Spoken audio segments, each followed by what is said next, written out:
Hello students, SV academy Rawla के online platform पर online classes में आपका स्वागत है। जैसा कि हम पढ़ रहे थे कक्षा 12 की अनिवार्य हिंदी पुस्तक सृजन का लेसन नंबर 15 तौलिए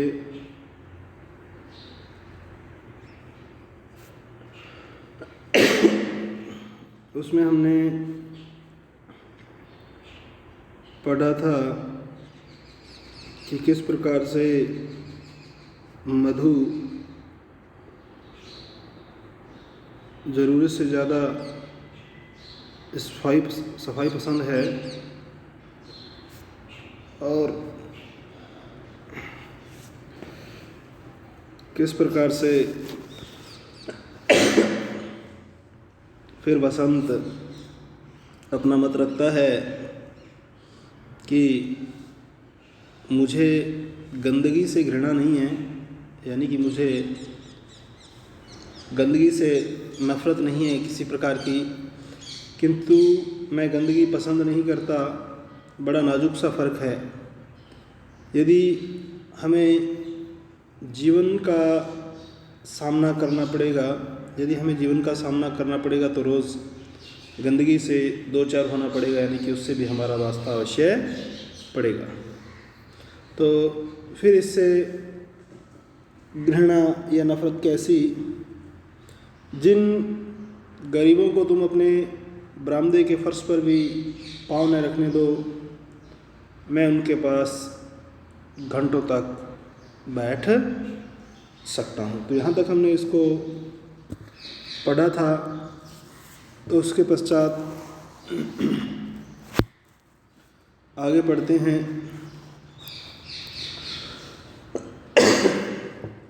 तो मधु इस बात पे हंसती है, जो बात वसंत कहता है कि मैं जिन गरीबों को तुम अपने बरामदे में पैर तक नहीं रखने देती, मैं उनके पास घंटों तक बैठ सकता हूँ। तो मधु इस बात पे एक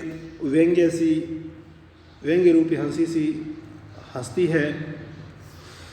फिर वसंत कहता है, और मैंने ऐसे गंदे इलाकों में, ऐसे गंदे क्षेत्रों में जीवन के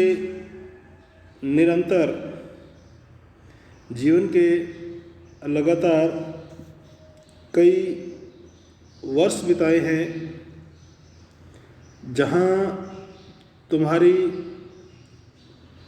स्वच्छता की सनक तुम्हें गुजरने तक न दे। सनक होता है थोड़ा पागल सा व्यवहार करना। जैसे कई बार कहते हैं ये बड़ा आदमी सनकी है, यानी कि जो मन में आता है वो करता है। जहाँ तुम्हारी स्वच्छता की सनक तुम्हें गुजरने तक न दे, समझी?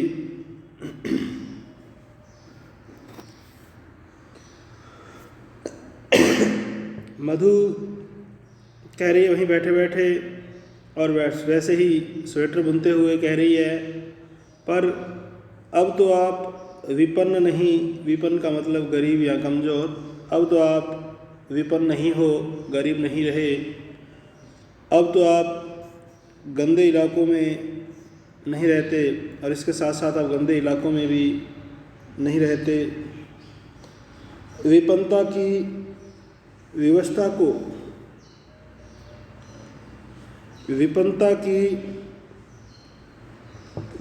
को या गरीबी की मजबूरी को मैं समझ सकती हूँ, किंतु गंदेपन का स्वभाव मेरी समझ से दूर की वस्तु है। विपन्नता की विवशता यानी कि जो गरीबी की वो जो मजबूरी है, मधु कह रही है कि मैं उसको बिल्कुल समझ सकती हूँ, किंतु गंदेपन का स्वभाव मेरी समझ से दूर की वस्तु है।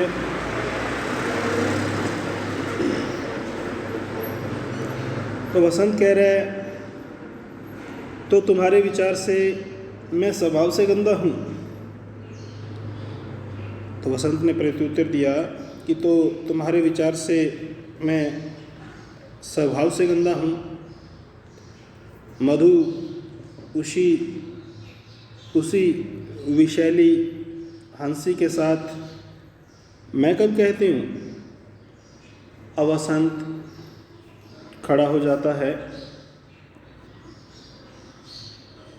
ऐसे दिन मुझ पर आए हैं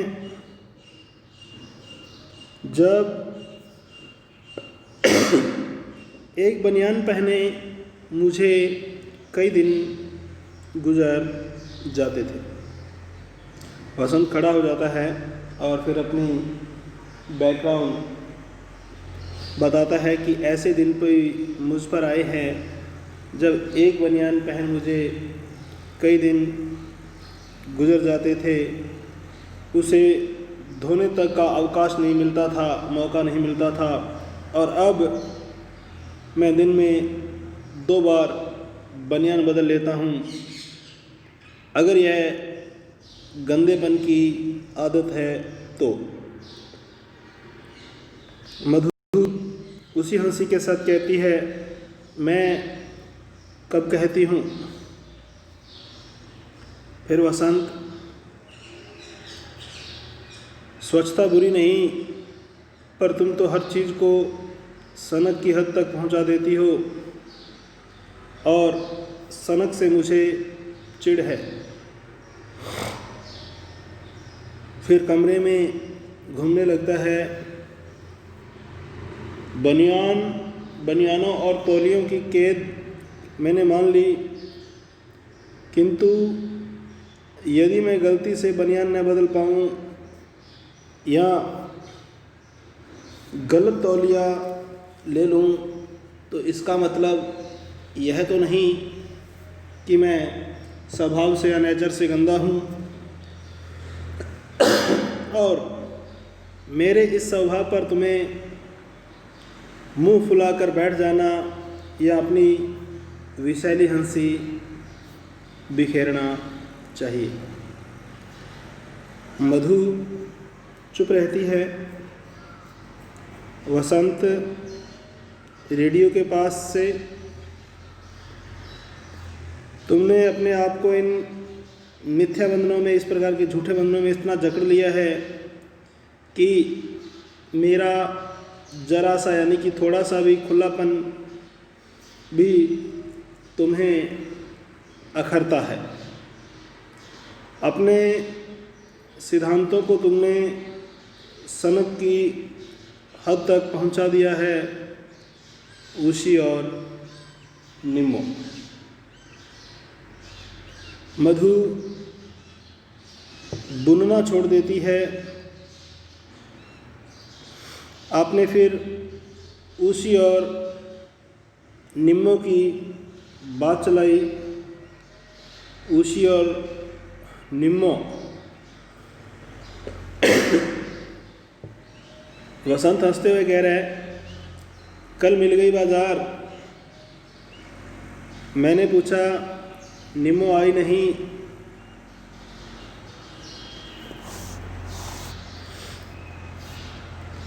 तुम इतने दिनों से कहने लगी हमको चच्ची से डर लगता है।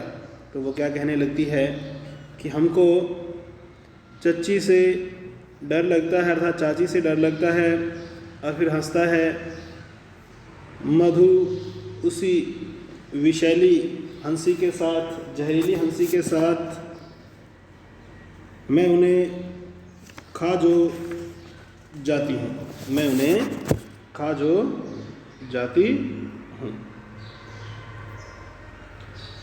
आगे वसंत कह रहा है,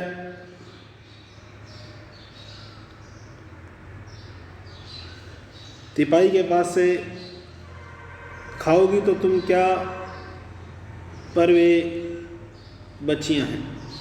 खाओगी तो तुम क्या, पर वे क्या हैं, छोटी बच्चियां हैं। मधु बच्चियां व्यंग्य से हंसती है। व्यंग्य रूपी इसको हंसी आती है, व्यंग्य से हंसती है।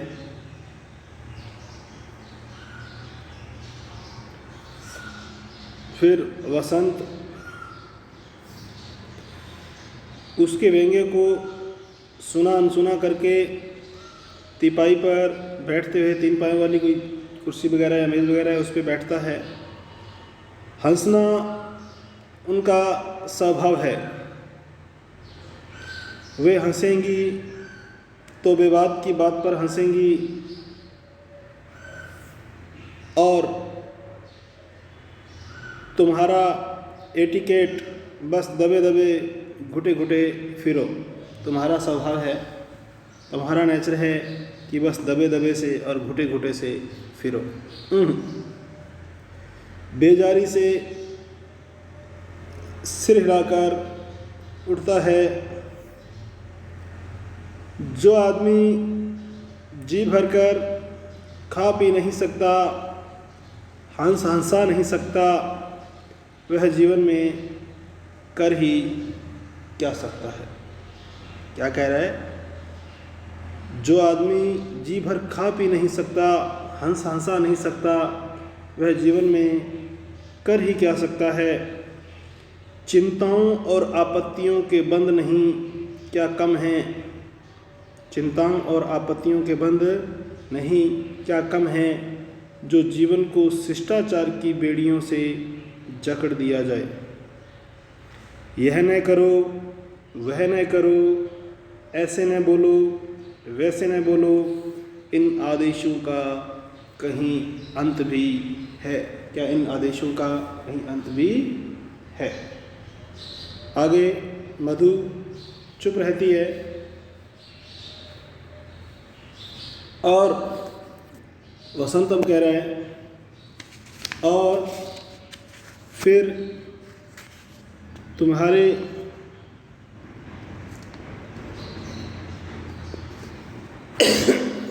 शिष्टाचार में वह स्निग्धता, वह स्थायीपन कहाँ है? तुम्हारे आने से पहले मैं, देव और नारायण एक ही लिहाफ में बैठ जाते थे, यानी कि एक ही बिस्तर में, एक ही ओढ़ने का कोई वस्त्र होता है उसको लिहाफ बोलते हैं, लिहाफ में बैठ जाते थे।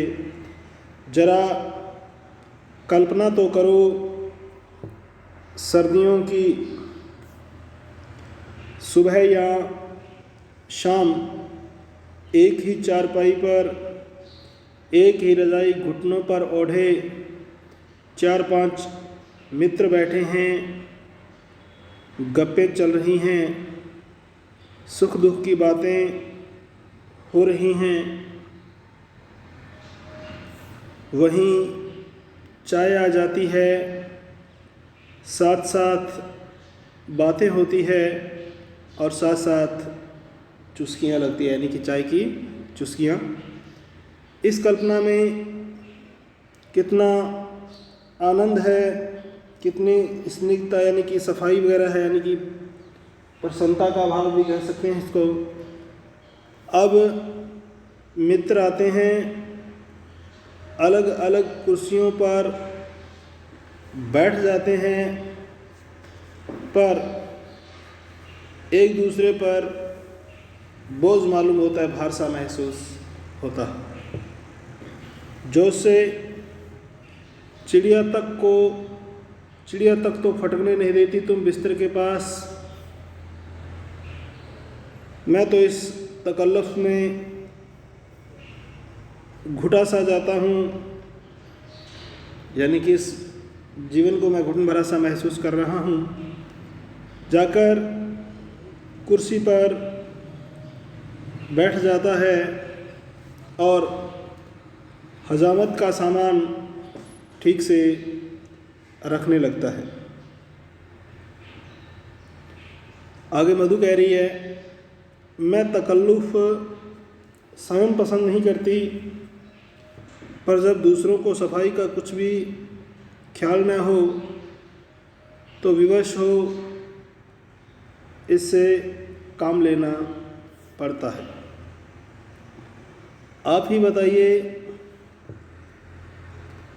कितने लोग हैं जिन्हें सफाई की आदत है, कितने हैं जो हमारी तरह पाँव धोकर रज़ाई में बैठते हैं। वसंत कह रहा है वहीं से पाँव धोने की मुसीबत, रज़ाई में बैठने का लुत्फ़, पाँव धोने की मुसीबत, रज़ाई में बैठने का लुत्फ़ जो आनंद है उसे किरकिरा कर देती है, अर्थात वो इंटरेस्ट खराब कर देती है। अब मधु कह रही है कुत्ता भी बैठता है तो दुम हिलाकर बैठता है, यानी कि पूंछ को हिलाता है, उस जगह पे उसको साफ करता है फिर बैठता है। मनुष्य स्वभाव से ही स्वच्छता का प्रेमी है, मनुष्य स्वभाव से ही स्वच्छता का प्रेमी है। मैं गंदे लोगों से घृणा करती हूँ या नफरत करती हूँ।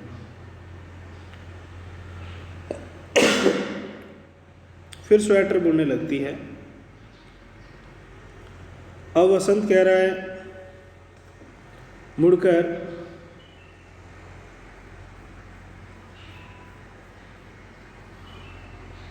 घृणा यही तो मैं कहता हूँ,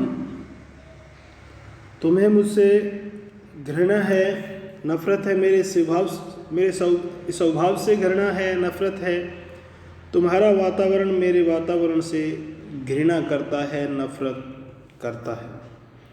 मधु उसी विशैली हंसी के साथ यह आप कह सकते हैं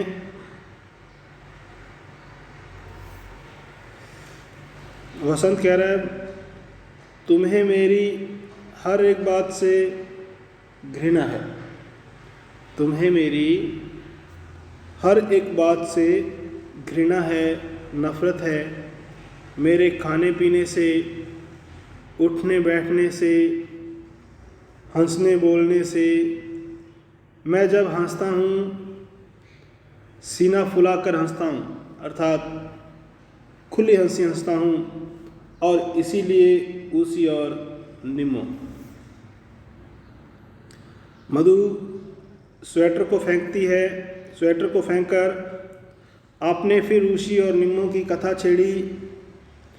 मुझे हंसना बुरा नहीं लगता, पर समय कुसमय का भी ध्यान होना चाहिए।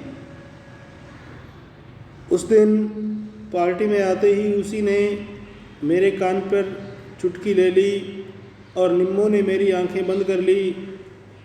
कोई समय था, उसी तरह हंसी मजाक का,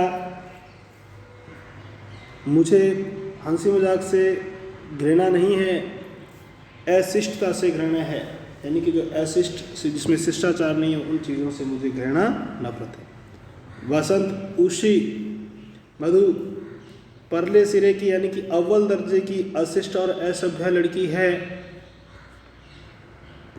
मदन की वर्षगांठ के दिन वे सब आए थे।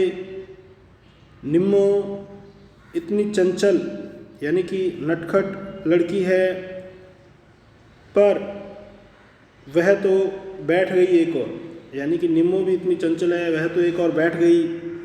एक और यह नवाबजादी सैंडल समेत आ बैठी, मेरे सामने टांगे पसारे, और